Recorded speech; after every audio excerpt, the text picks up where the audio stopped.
Film शुरू होती है 1975 में, जहां हम स्पेन के एक ऑर्फनेज को देखते हैं, जहां उन बच्चों को रखा जाता है जिनका इस दुनिया में कोई नहीं होता। वहां एक बच्ची थी लौरा, जो अपने दोस्तों के साथ खेल रही होती है। अब कुछ टाइम के बाद कोई लौरा को गोद ले लेता है और हम कहानी में सीधा 30 साल के बाद का टाइम देखते हैं, जहाँ लौरा की शादी हो गई थी और अब वो अपने हस्बैंड और 7 साल के बेटे साइमन के साथ रहती है। हाल ही में लौरा ने वो ऑर्फनेज फिर से खरीद लिया था, जहाँ उसका बचपन गुजरा था, क्योंकि वो उस जगह को फिर से पहले जैसा बनाकर कुछ स्पेशल बच्चों को गोद लेकर उनकी देखभाल करना चाहती थी। कुछ दिनों में ही ये फैमिली वहाँ शिफ्ट हो जाती है। अब एक दिन जब साइमन उस नए घर यानी ऑर्फनेज में खेल रहा था, तो वो अपने मॉम डैड को अपने 2 दोस्तों के बारे में बताता है। उसका कहना था कि वो मेरे इनविजिबल दोस्त हैं, उनको बस मैं ही देख सकता हूँ। अब उसकी मॉम डैड को लगा क्योंकि ये बच्चा है तो जरूर इसने अपने ख्याली दोस्त बनाए होंगे, तो उन्होंने साइमन की बात को टाल दिया। अगले दिन लौरा साइमन को समंदर किनारे बनी एक केव यानी कि गार दिखाने लाती है। तब साइमन उसे अच्छे से चेक करने अकेले ही अंदर चला जाता है, जबकि लौरा बाहर खड़े होकर उसका इंतजार करती है। मगर काफी देर तक जब साइमन बाहर नहीं आता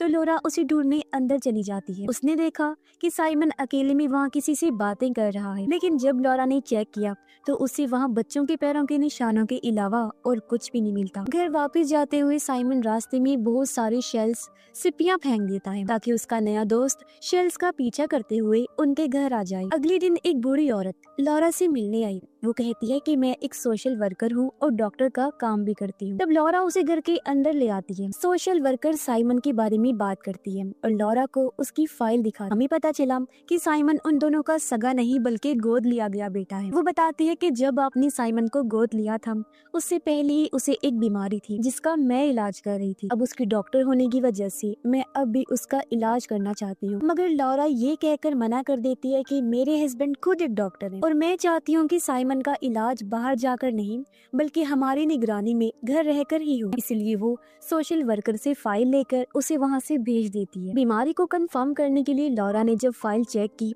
तो उसकी रिपोर्ट पॉजिटिव। अब लौरा नहीं चाहती थी कि साइमन को ये पता चले कि वो गोद लिया गया बेटा है और उसे कोई बीमारी है, इसलिए लौरा वो फाइल अलमारी में बनी एक लॉकर में छुपा के चाबी अपने पास संभाल के रख ली। इसी रात एक जोरदार आवाज की वजह से लौरा की आंख खुल गई। आवाज उनके घर के बाहर बने शेड से आ रही थी, इसलिए लौरा वहाँ पर चेक करने गई। वो देखती है कि वहाँ सोशल वर्कर है जो शेड में छानबीन कर रही है कि जैसे वो कोई बहुत जरूरी चीज वहाँ पर ढूंढ रही हो। लौरा घबरा गई। वो जल्दी से आकर अपने हस्बैंड को जगाकर इस बारे में बताती है। दोनों चेक करने आए पर तब तक सोशल वर्कर वहाँ से जा चुकी। अगली सुबह लौरा ने जब घर का दरवाजा खोला तो उसे बाहर एक लाइन में शेल्स गिरी हुई मिलती हैं और ये वही शेल्स हैं जो साइमन ने केव से लौटते हुए रास्ते में गिराई। साइमन लौरा को अपने 6 दोस्तों के बारे में बताता है कि वो सारे के सारे इनविजिबल हैं। बहुत जल्द मैं भी उनके जैसा हो जाऊंगा और फिर हमेशा उनके साथ ही रहूंगा। जो बात लौरा को अजीब लगी, वो साइमन की ड्राइंग देखती है जहाँ उसने उन 6 इनविजिबल दोस्तों की तस्वीरें भी बनाई हुई थी। उनमें से एक दोस्त ने तो मास्क भी पहना हुआ था। सभी बच्चों के हाथों में कोई ना कोई चीज। वो ड्राइंग साइमन को दिखाकर लौरा पूछती है कि इनके हाथों में क्या है, तो साइमन कहता है कि मेरे दोस्त दूसरों की चीजों को चुरा कर छुपा देते, फिर चीज के मालिक को क्लूज के जरिए यानी बताए गए कुछ इशारों की मदद से अपनी चीज को ढूंढना पड़ता है। अगर कोई इंसान क्लूज की मदद से अपने चीज को ढूंढ लेता है तो वो लोग उस इंसान की कोई एक ख्वाहिश पूरी कर देते हैं। ये एक गेम है और अब वो गेम मैं भी अपने दोस्तों के साथ खेलने वाला हूँ, जहाँ मुझे अपने सिक्कों को ढूंढना है जिनको मेरे दोस्तों ने कहीं छुपा दिया है। इसलिए अब लौरा भी इसे गेम समझकर साइमन का साथ देने के लिए तैयार हो जाती है, क्योंकि उसे लग रहा था कि साइमन मेरे साथ खेलना चाह रहा है और सारे क्लोज सेट करके उसने ही अपने सिक्के कहीं छुपा दिए होंगे। अब क्लोज के जरिए ये पहले साइमन के रूम में गई, फिर गार्डन में, फिर एक दूसरे कमरे में, फिर किचन में, जिसके आखिर में साइमन को एक चाबी मिलती है जो उसी अलमारी की थी जिसमें लौरा ने साइमन की फाइल छुपा के रखी थी। साइमन चाबी से अलमारी जब खोलता है तो उसे अपने सिक्के फाइल्स के बीच पेजेस में ही मिलते हैं। सिक्के मिलने पर साइमन खुश हो रहा था, पर लौरा फाइल उससे छीनकर डांटने लगती है। इस पर साइमन बोलता है कि मैं पहले से ही जानता हूँ कि मैं आपका गोद लिया गया बेटा हूँ, मुझे एक बीमारी है और मैं जल्द मर जाऊंगा। ये सुन लौरा की होश उड़ गई। वो चीख कर साइमन से पूछती है कि तुम्हें ये बात किसने बताई। तब साइमन कहता है कि थॉमस ने, जो उसका मास्क पहना इनविजिबल दोस्त है। जो सुनकर लौरा पूरी तरह हैरान और परेशान रह जाती है। अगले दिन उन स्पेशल बच्चों के लिए पार्टी रखी जाती है जिनको लॉरा गोद लेने वाली थी। वो जब साइमन को पार्टी में बुलाने के लिए आती है तो वो उनके साथ जाने से मना कर देता है, ये कहकर कि मेरे साथ थॉमस के घर चले। वो ये कहकर मना कर देती है कि नहीं जा सकते बेटा, घर में पार्टी है। और इस बात को लेकर दोनों की बहस हो गई। अब साइमन जब ज्यादा जिद पर उतर आया तो लॉरा उसे थप्पड़ मार देती है, पर बाद में उसे दुख भी हुआ, लेकिन साइमन नाराज होकर चला गया। कुछ देर बाद लॉरा जब उसे मनाने के लिए घर में ढूंढती है तो वो उसे कहीं भी नहीं मिलता। तभी उसे एक बच्चा खड़ा हुआ दिखाई देता है जिसने बिल्कुल वैसे ड्रेस और मास्क पहना हुआ था जैसा साइमन ने थॉमस को अपनी ड्राइंग में बनाया था, जिससे लॉरा को लगता है कि ये थॉमस है। लॉरा जब उसका मास्क हटाने लगी तो बच्चा उसे धक्का मारकर बाथरूम में कर देता है। फिर उसे लॉक करने के लिए जब बच्चे ने दरवाजा बंद किया तो बीच में लॉरा का हाथ आ गया। वो दर्द में तड़पने लगती है। उसकी आवाज सुनकर फौरन उसका हस्बैंड वहाँ आ गया।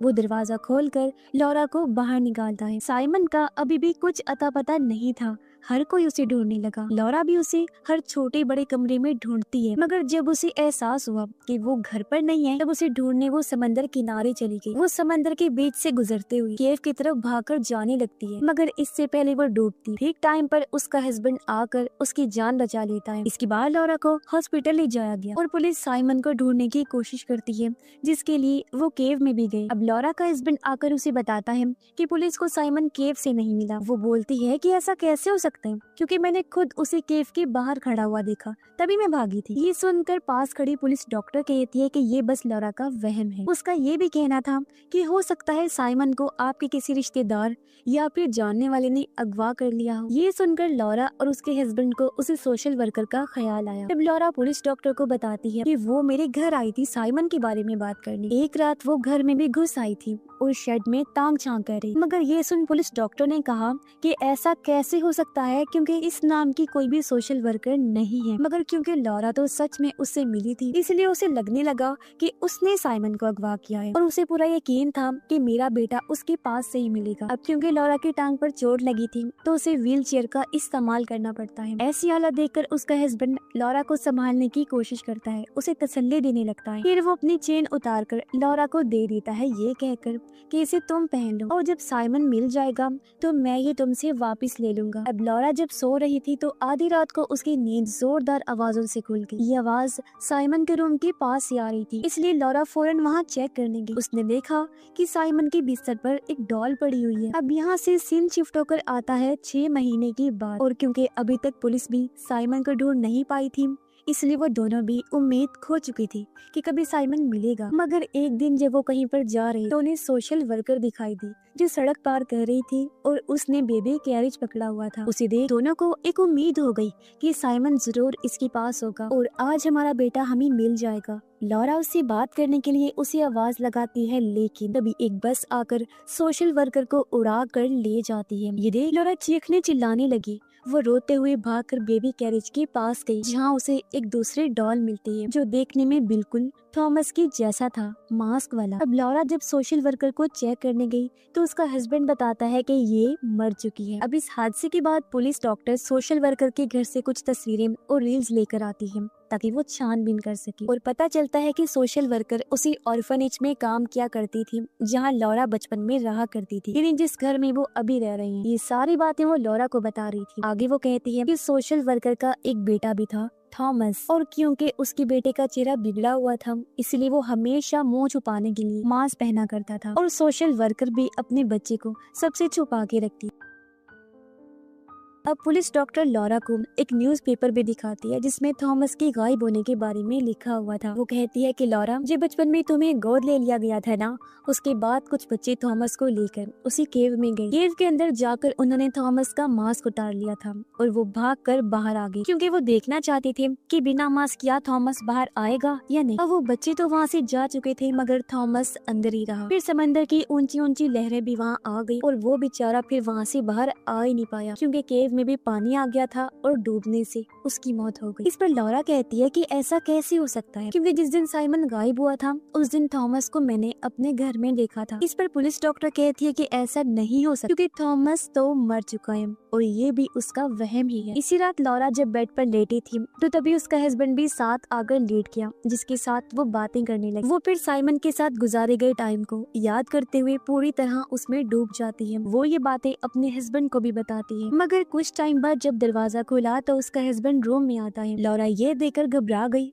कि अगर ये अभी आया है तो फिर बेड पर मेरे साथ कौन था। उसने जब चादर हटाकर देखी तो वहाँ पर कोई भी नहीं था, जिससे वो घबरा गई। अपने हस्बैंड को भी बताती है, मगर दोनों को कुछ समझ नहीं आता। अब इन अजीब चीजों की वजह से लॉरा काफी परेशान हो गई, और क्योंकि साइमन को गायब हुए भी 9 महीने हो गए थे, इसलिए वो एक प्रोफेसर के पास जाती है जो साइकोलॉजिस्ट होते हैं। वो उन्हें साइमन के गायब होने के बाद की सारी चीजें बताती है जो भी उसके साथ हुआ था। यहाँ तक कि वो उन्हें थॉमस के मांस का टुकड़ा भी देती है जो उसे तब मिला था जब उसने लॉरा को धक्का दिया था। उसकी सारी बातें सुनकर प्रोफेसर उसे एक मीडियम के पास जाने का कहते हैं, यानी पैरानॉर्मल इन्वेस्टिगेटर के पास, जो इन अजीब चीजों भूत आत्माओं की इन्वेस्टिगेशन करती है और भूतों से बात करके उन्हें भगाने का काम करती है। अगले ही दिन मीडियम अपनी पूरी तैयारी के साथ लॉरा के घर आ जाती है। वो एक अंधेरे कमरे में बैठकर घर की सारी आत्माओं से राब्ता करके उनसे बात करने की कोशिश करती है, जबकि बाकी सब दूसरे कमरे से कैमरास के जरिए मीडियम को देख रहे थे। जहां मीडियम पूरे ऑर्फनेज को चेक करते हुए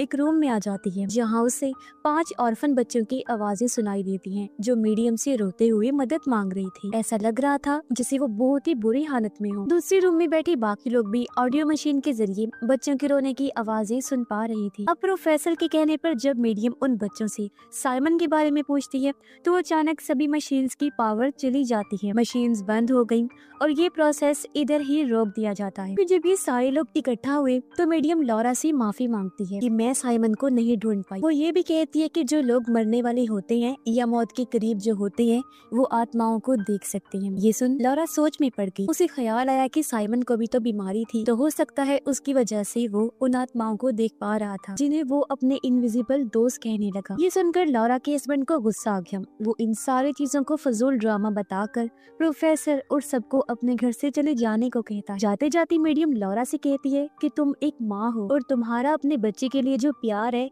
उसकी वजह से तुम साइमन को ढूंढ सकती हो। बस तुम्हें हर चीज पर गौर करना है और छोटी से छोटी चीज को नोटिस करना है। अब लॉरा फिर से उसी रूम में आ जाती है जहाँ मीडियम को बच्चों के रोने की आवाजें आई, पर तभी खिड़की टूटकर नीचे बेंच पर गिर गई। लॉरा ने जब बेंच को चेक किया तो उसे वहाँ कुछ डॉल्स पड़ी हुई मिलती हैं, साथ ही साइमन की तस्वीर भी। ऐसा लग रहा था जैसे ये चीजें भी यहाँ क्लूज के तौर पर रखी गई हों और उसे गेम के बारे में याद आ जाता है। इससे लॉरा समझ गई कि अब वो आत्माएं मेरे साथ ट्रेजर हंट गेम को खेल रही हैं। क्लूज के जरिए उसे एक दरवाजे का नॉब मिलता है। उसने जब पूरे घर को चेक किया तो उसे बिना नॉब वाला कोई दरवाजा नहीं मिलता।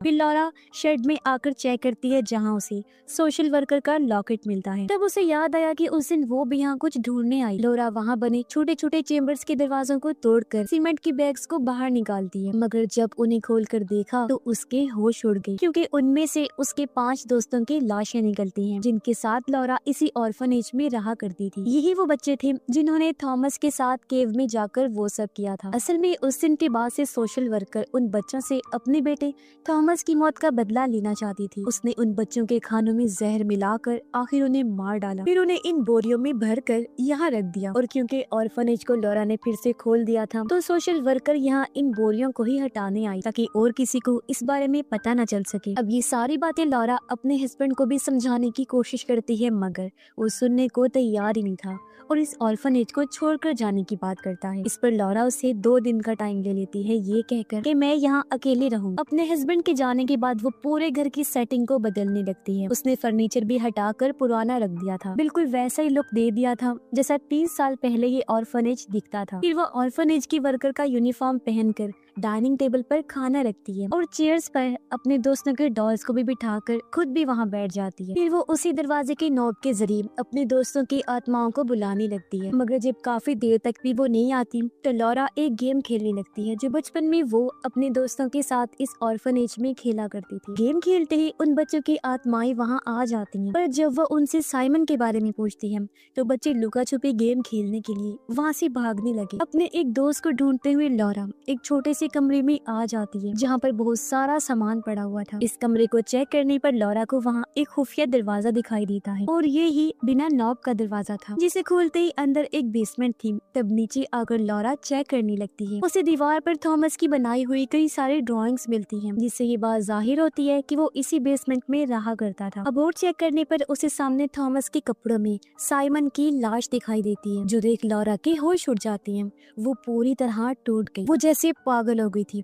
उसके पास बैठकर फूट फूट कर रोने लगती है, क्योंकि उसे कुछ याद आ गया था जिस गलती का पछतावा उसे होने लगता है। असल में उस दिन मांस वाला बच्चा जिसे अब तक लॉरा थॉमस समझ रही थी, वो तो साइमन था। जब लॉरा ने थॉमस के घर जाने से मना कर दिया था और साइमन को थप्पड़ मार दिया था, तो नाराज होकर वो इसी बेसमेंट में आ गया था। सब लोग उसे ढूंढ रहे थे कि पता नहीं कहाँ चला गया, तो वो इसी बेसमेंट में था। अब यहाँ लॉरा से गलती ये हुई थी कि जब वो इस छोटे कमरे में देखने आई तो उसे अंदाजा नहीं था कि यहाँ कोई खुफिया बेसमेंट भी हो सकती है। उसने इस दरवाजे को नजरअंदाज कर दिया। बड़े बड़े पाइप सेट करते हुए गलती से वो सारे बेसमेंट के दरवाजे के आगे गिर गई, जिससे दरवाजा ब्लॉक हो गया, जहाँ से बेचारा साइमन बाहर आ ही नहीं पाया। और हॉस्पिटल से लौटने के बाद जब लॉरा को घर में जोरदार आवाजें सुनाई दे रही थी, तो वो और किसी की नहीं बल्कि साइमन की थी, जो बेसमेंट से बाहर आने की कोशिश कर रहा था। और गलती से उसका पैर फिसला और वो सीढ़ियों से नीचे जा गिरा। उसकी गर्दन की हड्डी टूट गई और वहीं उस बेचारे की मौत हो गई। अब लॉरा साइमन की लाश को वहाँ से निकाल कर अपने कमरे में लेकर आती है। उसने साइमन को गोद में ही पकड़ा हुआ था। वो बहुत सारी नींद की गोलियां खाकर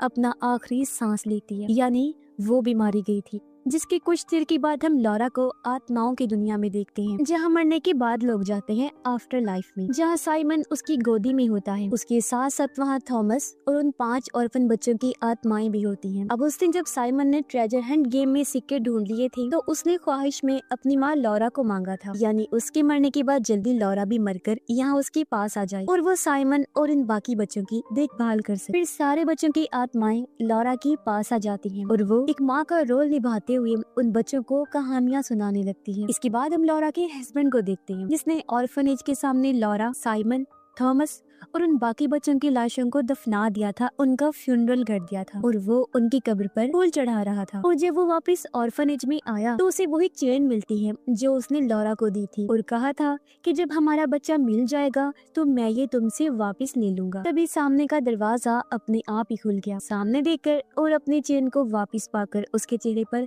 सुकून भरी मुस्कुराहट आ गई, क्योंकि वो समझ गया था कि लॉरा को साइमन आखिर मिल चुका है, क्योंकि चेन का मिलना इसी बात की तरफ इशारा है। और अब लॉरा और साइमन एक साथ दोनों बहुत खुश हैं। और इसी के साथ ये फिल्म इधर ही खत्म हो जाती है।